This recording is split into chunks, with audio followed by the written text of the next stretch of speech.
I wasted my time. I wasted 2 minutes of my time to watch the Eternals trailer.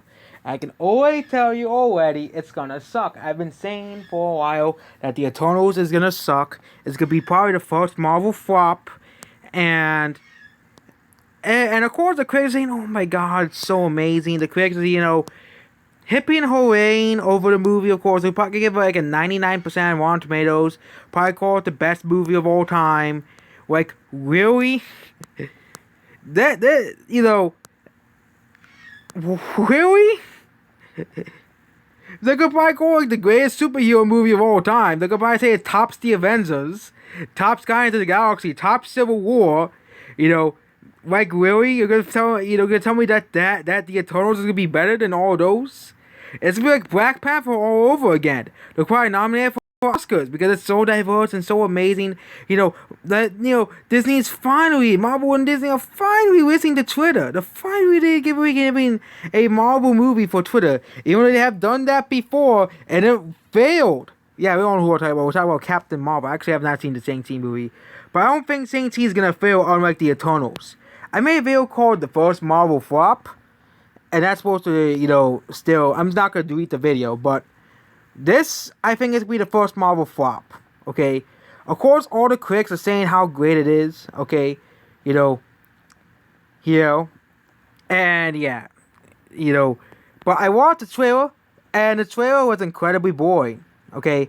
It is basically just, the trailer was just, we're aliens. That's the summary of the trailer.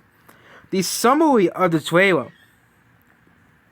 Okay, and all the critics and all the media sites are hippie hooray over the movie. There was even a site that was saying it was Oscar worthy. Okay, Oscar worthy. Okay, but there were lots of movies that were Oscar worthy, but they're not winning. They're not getting nominated. Okay, I can tell you a few movies. The Dark Knight is one of them. The Dark Knight was one of them. Okay, The Dark Knight should have been nominated for Best Picture, but it was not. Despite being nominated for all these other awards. But they immediately gave Black Panther nomination for Best Picture because it's Disney.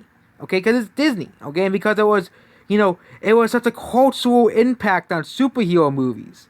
Okay, but Blade? No. Blade is bad. Okay, that movie was bad because Blade was not black enough. Okay, it was not woke enough. Okay, that. Okay, but Marvel's Eternals looks horrible. It's not gonna be epic. No one's excited for this, okay?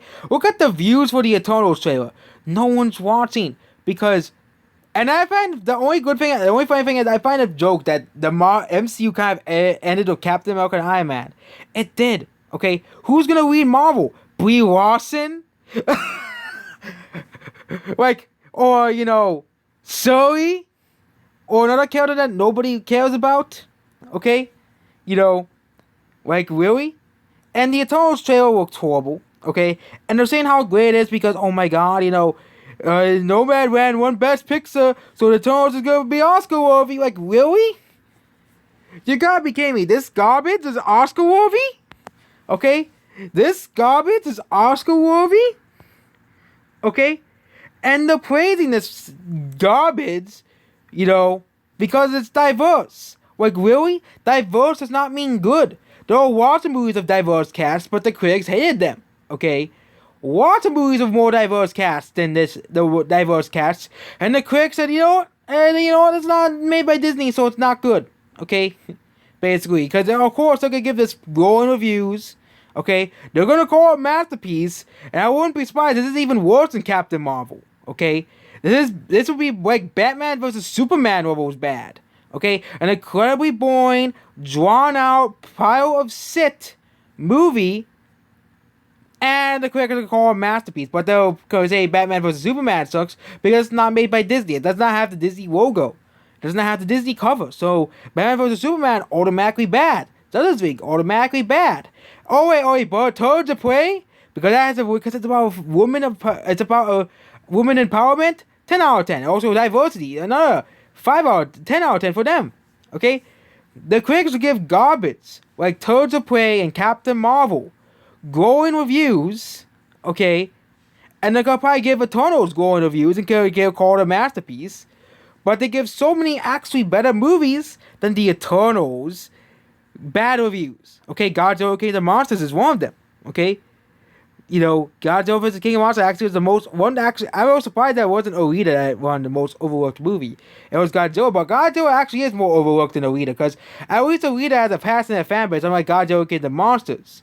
Well, there was a small passionate fan base and a cult following behind Godzilla King of the Monsters. Most of them are very big Godzilla fans. Not actual Godzilla fans, but there was this guy on, top 10s who was a guy who's a Godzilla fan. He named Godzilla King of the Monsters the greatest movie of all time. But again, that guy's a little like a Godzilla fanboy. But, the Eternals, they're gonna give this movie a 99% and they're gonna call it a masterpiece.